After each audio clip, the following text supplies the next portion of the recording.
आज मैं आप सबके लिए लाया हूँ एक बहुत ही सुंदर कहानी।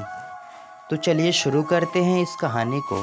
एक किसान अपने घोड़े से बहुत प्यार करता था, क्योंकि उस घोड़े की वजह से उसका घर चलता था। उस घोड़े की वजह से ही वह किसान पैसे कमा पाता था।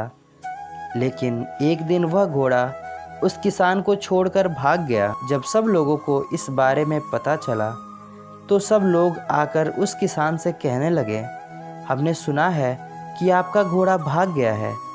यह तो बहुत बुरा हुआ। आप उस घोड़े से कितना प्यार करते थे।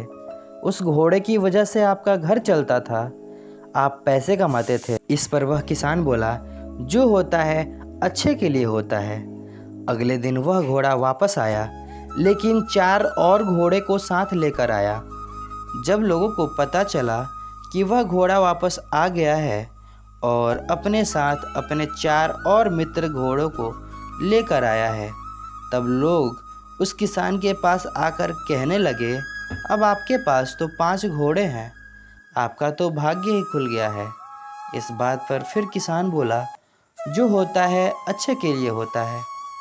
अगले दिन उस किसान का बेटा उन घोड़ों को ट्रेनिंग शुरू करता है, लेकिन ट्रेनिंग के दौरान वह घोड़ा किसान के बेटे को लात मार देता है, जिसकी वजह से किसान के बेटे का पैर टूट जाता है। जब आसपास के लोगों को इस बारे में पता चला, वह लोग किसान के पास आकर कहने लगे, हे भगवान, ये कितनी बेवकूफ़ घोड़े हैं। देखो ना, उन्होंने तुम्हारी बेटे के साथ क्या किया। यह तो बहुत बुरा हुआ। किसान ने उत्तर दिया, जो होता है अच्छे के लिए होता है। कुछ दिनों बाद उस किसान के घर में सेना आती है। उन्हें अपनी सेना के लिए जवानों की ज़रूरत थी। सेना के लोगों ने किसान से कहा, हमने सुना है कि तुम्हारा बेटा जवान हो चुका है, हमें सेना में लड़ने के लिए तुम्हारी बेटे की ज़रूरत है। लेकिन जब सेना के लोगों ने देखा कि उसके बेटे की तो टांग ही टूट गई है, तो फिर उन्होंने कहा, हम तुम्हारे बेटे को सेना में भर्ती नहीं कर सकते।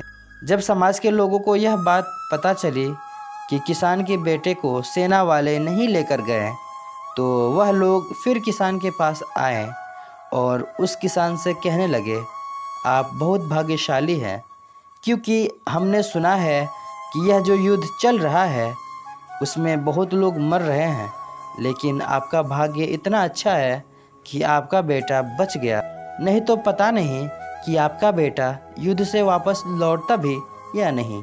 किसान ने कहा, इसलिए तो मैं हमेशा कहता हूँ कि जो होता है अच्छे के लिए होता है। तो दोस्तों, आपको यह कहानी अगर पसंद आई हो तो इसे अपने दोस्तों और परिजनों के साथ शेयर ज़रूर कीजिए। और अगर आप इसी तरह के कहानियाँ सुनना चाहते हैं तो इस ब्लॉग को सब्सक्राइब कर दीजिए। धन्यवाद।